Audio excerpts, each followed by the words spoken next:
ओम गुरुवे नमः। प्यारे हरि भक्तों, अब जो हम विषय ले रहे हैं वो ले रहे हैं शुक्रदेव अगर किसी व्यक्ति के 12वें कुंडली के 12वें भाव में बैठ जाए तो वह व्यक्ति के जीवन में क्या प्रभाव डालता है। बहुत ही उत्तम विषय और सुंदर विषय है।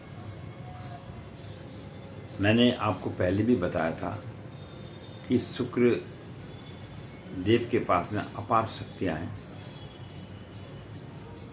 और अपार शक्तियाँ होने के कारण भी उन्होंने अपने जीवन काल में शस्त्रों का प्रयोग नहीं किया है। बहुत ही सुंदर विषय है ये, जबकि उनके पास समस्त शक्तियाँ थी, लेकिन उन शक्तियों को देवताओं के विरुद्ध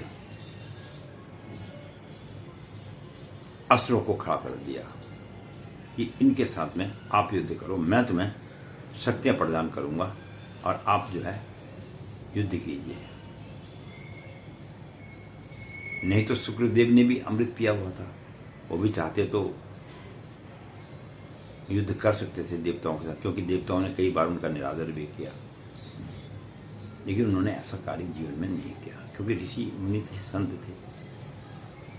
तो वो ये चाहते थे जो कार्य अब मेरी जो शक्तियाँ उसका मैं प्रयोग करूं समय समय पर और देवताओं और दानवों में युद्ध कराऊं, ताकि जो मेरी प्राप्त की हुई शक्तियाँ उनमें कितनी शक्ति है,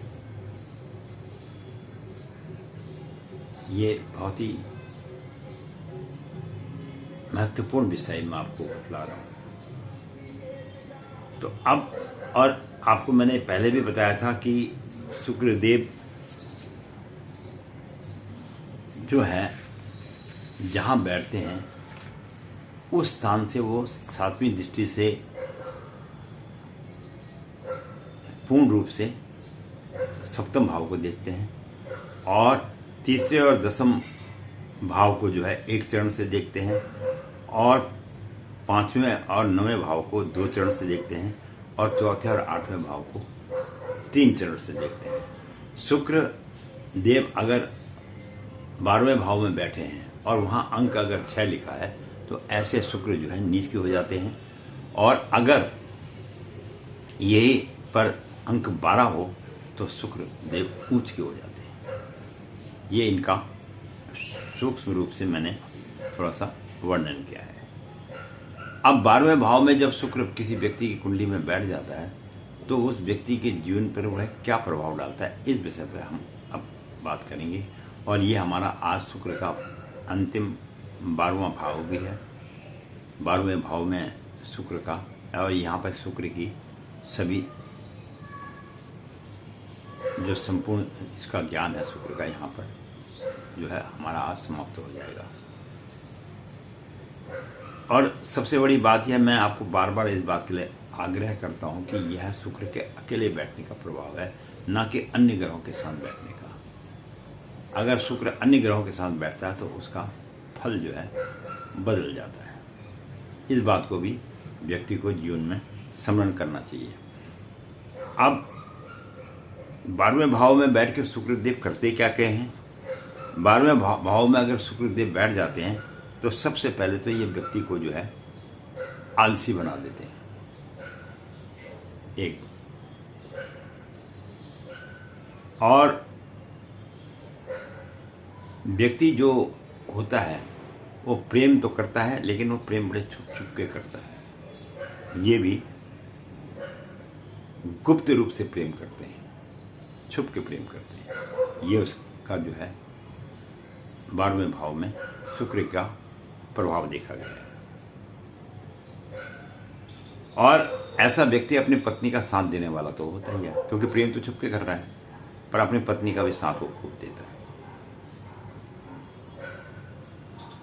और उसका जो जीवन होता है, जीवन काल के अंदर में अपने परिवार के बारे में उसे जीवन भर बहुत मेहनत करनी पड़ती है। ये 12वें भाव के शुक्र का प्रभाव देखा गया है। और धन का जो है व्यय और अपव्यय दोनों प्रकार से करता है। वो धन का सदुपयोग भी करता है, कभी कभी दुरुपयोग भी कर लेता है। 12वें भाव का शुक्र अगर जन्म पत्री में है, अकेले शुक्र के बारे में हम ये बात कर रहे हैं, और बशर्ते वहाँ शुक्र नीच का ना हो, छठा अंक ना हो, वहाँ पे 12वां अंक में 12 ही हो तो उत्तम ही उत्तम है। और जिसके 12वें भाव में शुक्र होता है, ऐसा व्यक्ति पैसों को गलत जगह पर भी खर्च कर देता है जहाँ उसे खर्च नहीं करना चाहिए। और ये सब उसके प्रारब्ध का खेल है, क्योंकि वो तो नहीं चाहता मैं पैसे खर्च करूं, लेकिन प्रारब्ध उससे ऐसा कार्य करा देता है। और जिसके 12वें भाव में शुक्र बैठा होता है, ऐसा व्यक्ति कामुक्त बहुत होता है। इसके अंदर वासना भरी हुई होती है, चाहे वो स्त्री हो चाहे वो पुरुष हो, वासना से भरपूर होता है वो। फिर मैं आपको बता रहा हूँ, ये अकेले शुक्र का प्रभाव बता रहा हूँ आप, न कि अन्य ग्रह साथ में। और जिसके कारण उनके अंदर कामुकता होती है, तो क्या करता है फिर वो नाजायज रिश्ते भी बनाता है। अपने परिवार को तो देखेगा ही गुप्त, लेकिन गुप्त रूप से नाजायज भी ऐसा व्यक्ति जो है संबंध बनाता है, और जहां वो पैसा भी खर्च करता है। और ऐसा व्यक्ति अपना काम निकालने के लिए दूसरे व्यक्ति को जीवन में धोखा भी दे सकता है, क्योंकि उसे अपना काम निकालना है, तो उसको इस बात की परवाह नहीं होती कि मैं किसके साथ क्या कर रहा हूँ। वो जो है अपना काम निकाल लेगा और उसको धोखा दे देगा। ऐसा भी देखा गया है। और कई बार वो जीवन में पैसा भी कमाता है, लेकिन उसको लगता है यार मैं जितना पैसा मैंने कमाया ये तो सीमित ही पैसा है, मेरे पास असीमित पैसा नहीं है। तो लिमिटेड पैसा रहता है ऐसे व्यक्ति के पास, अनलिमिटेड पैसा नहीं रहता है। और ऐसा व्यक्ति जो है, जब उसकी दृष्टि दूसरे और 7वें और 12वें भाव पर पड़ती है, तो ऐसा व्यक्ति जो है विदेशों में यात्रा भी करता है। वो विदेश में बहुत घूमेगा, विदेशों में जाएगा। तो ये जो है शुक्र महाराज 12वें भाव में जब बैठ जाए, तो व्यक्ति को देश विदेश की यात्राएं भी बहुत करा देते हैं। और ऐसा व्यक्ति जो है डांस करने में, एक्टिंग करने में, और भी कई चीज़ें हैं कला के क्षेत्र में, इसमें जो है नाम कमाने वाला होता है। जैसे बड़े बड़े हीरो हैं, आपने देखे ये पिक्चरों में आते हैं, तो ये अपनी एक्टिंग के द्वारा नाम कमा लेते हैं। चाहे कोई छोटे रूप में कमाता है, कोई बड़े रूप में कमाता है। तो इनके 12वें भाव में क्या है, शुक्र देव विराजमान होते हैं। और अगर डांस के मामले में चले जाएं, तो ये ऐसे डांसर आपको दिखाई पड़ेंगे कि वाकई में जिसको डांसर कहते हैं, ये अप्सरा के माफिक, जैसे देवलोक में अप्सराएं जिस प्रकार नृत्य करती हैं, इस प्रकार का नृत्य ये आपको दिखा सकते हैं, जिसके 12वें भाव में शुक्र देव विराजमान। और अच्छे गाने वाले भी, संगीतकार भी ये लोग पाए गए हैं। और अपने घर की सजावट आदि के लिए भी ऐसे व्यक्ति बहुत कार्य करते हैं, अपने घर को हमेशा सुंदर बना के रखते हैं।